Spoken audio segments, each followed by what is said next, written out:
Imagine um sequestro. Normalmente pensamos em vítimas aterrorizadas, que com o tempo podem criar laços com seus algozes. Essa é a famosa Síndrome de Estocolmo. Mas e se fosse o contrário? E se os sequestradores fossem aqueles que acabam desenvolvendo afeto e empatia por suas vítimas?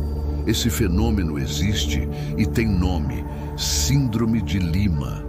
Um distúrbio psicológico raro, mas intrigante, que revela o quanto a mente humana pode ser imprevisível, até mesmo em situações de violência e poder.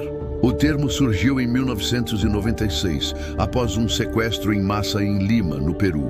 Durante um evento na embaixada japonesa, mais de 400 pessoas foram feitas reféns por um grupo armado conhecido como Movimento Revolucionário Tupac Amaru.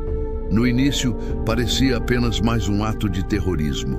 Os rebeldes exigiam a libertação de prisioneiros políticos e queriam chamar a atenção do mundo para sua causa. Mas algo inesperado começou a acontecer. Com o passar dos dias, os sequestradores começaram a demonstrar empatia por suas vítimas. Em vez de crueldade, havia conversas. Em vez de ameaças, surgiam gestos de cuidado. Aos poucos, reféns começaram a ser libertados, sem explicação aparente. Muitos daqueles reféns não eram alvos estratégicos, mas ainda assim, os sequestradores tinham poder sobre eles. Por que então libertá-los? A resposta estava na transformação psicológica que acontecia dentro dos próprios sequestradores. Esse comportamento intrigou especialistas. A Síndrome de Lima nasceu como um conceito para descrever exatamente isso.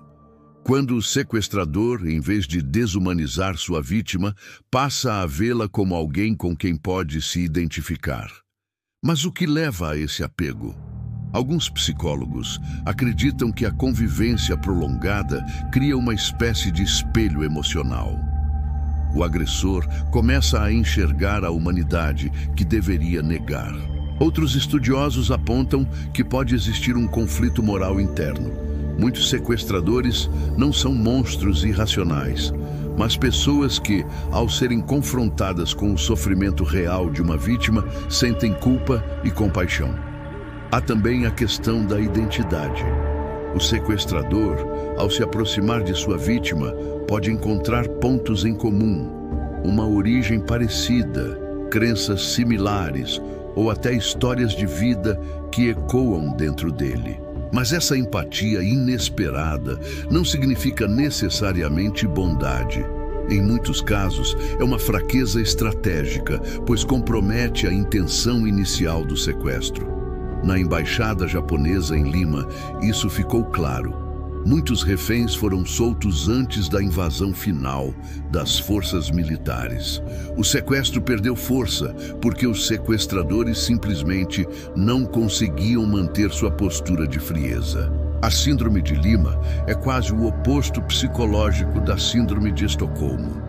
Enquanto em Estocolmo a vítima encontra uma forma de sobreviver criando vínculos, em Lima é o sequestrador quem se fragiliza emocionalmente.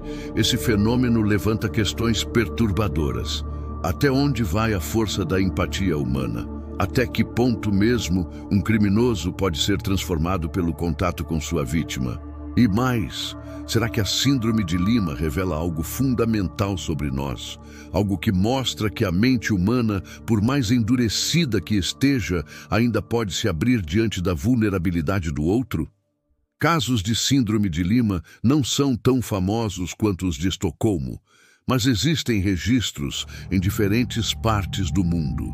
Geralmente, envolvem sequestros prolongados ou situações de reféns em que o convívio é inevitável. Muitas vezes, esse vínculo pode mudar o desfecho de um sequestro. Em vez de violência extrema, pode surgir negociação. Em vez de tragédia, uma solução inesperada. Mas a Síndrome de Lima também pode ser perigosa. Para as autoridades, é uma complicação. Um sequestrador emocionalmente envolvido pode agir de forma imprevisível. Para as vítimas, essa aparente empatia não significa segurança. O afeto pode ser instável e o agressor pode oscilar entre bondade e violência em questão de minutos. A mente de um sequestrador em Lima é um campo de batalha.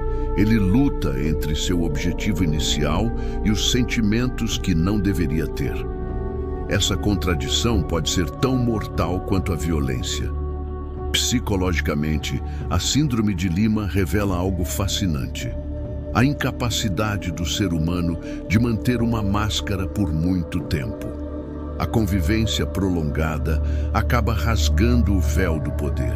O agressor começa a enxergar a vítima não mais como objeto, mas como pessoa. E nesse momento, sua própria narrativa de violência começa a desmoronar. Mas será que essa síndrome é realmente uma fraqueza? Alguns especialistas argumentam que ela pode ser um mecanismo inconsciente de autopreservação, um jeito de reduzir o estresse psicológico, de manter alguém sob controle. Para o sequestrador, criar laços pode diminuir a pressão interna. Ao transformar o refém em alguém próximo, ele reduz o peso da culpa e suaviza sua própria dor emocional.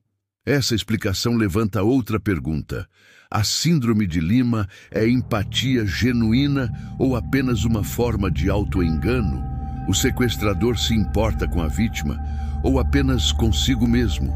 No caso de Lima, no Peru, muitos dos reféns libertados relataram que alguns sequestradores realmente pareciam se importar com eles. Perguntavam sobre suas famílias, ofereciam pequenas gentilezas. Esse comportamento contraditório mostra como a mente humana pode ser paradoxal. Um mesmo indivíduo, capaz de pegar em armas, também é capaz de sentir compaixão. Essa dualidade é perturbadora porque destrói a ideia do vilão absoluto. Ela nos obriga a enxergar que até mesmo os agressores carregam conflitos internos que desafiam a lógica da violência. E talvez seja por isso que a Síndrome de Lima é tão intrigante. Ela mostra que o mal raramente é puro. Muitas vezes é um jogo de forças internas, uma luta constante entre a brutalidade e a humanidade. Mas não se engane. Apesar de revelar traços de empatia, a Síndrome de Lima não torna o sequestrador inocente. Os danos às vítimas continuam sendo reais e devastadores. Para as vítimas, pode ser confuso interpretar essa bondade repentina. Afinal, como reagir a alguém que te mantém em cativeiro, mas ao mesmo tempo te trata com cuidado? Essa contradição pode até criar uma dinâmica perigosa, onde vítima e agressor ficam presos em uma relação ambígua, cheia de nuances emocionais. Do ponto de vista clínico, a Síndrome de Lima ainda não é um diagnóstico oficial. Ela é mais um conceito descritivo, usado para explicar comportamentos observados em situações extremas. Mas, mesmo sem status formal, esse fenômeno continua a ser estudado porque ajuda a revelar como funcionam as zonas cinzentas da mente humana. Afinal, é nas situações limite que descobrimos os paradoxos mais sombrios do comportamento humano. E o sequestro, com sua mistura de poder, medo e convivência, é um desses laboratórios extremos. A Síndrome de Lima não é apenas uma curiosidade psicológica. Ela é um espelho perturbador de como o ser humano pode ser contraditório, até mesmo nos momentos de maior brutalidade. No fim, o caso de Lima, no Peru, não apenas deu nome a essa síndrome rara, mas também nos deixou uma lição. Nem sempre os papéis de vítima e agressor são tão claros quanto parecem. E talvez seja exatamente por isso que continuamos fascinados por histórias assim. Porque, no fundo, a Síndrome de Lima não fala apenas sobre sequestradores e reféns, mas sobre a eterna batalha entre empatia e violência que habita dentro de todos nós. Gostou do conteúdo? Deixe seu like, comente e inscreva-se no canal para não perder mais fragmentos da mente, onde revelamos o que muitos preferem ignorar.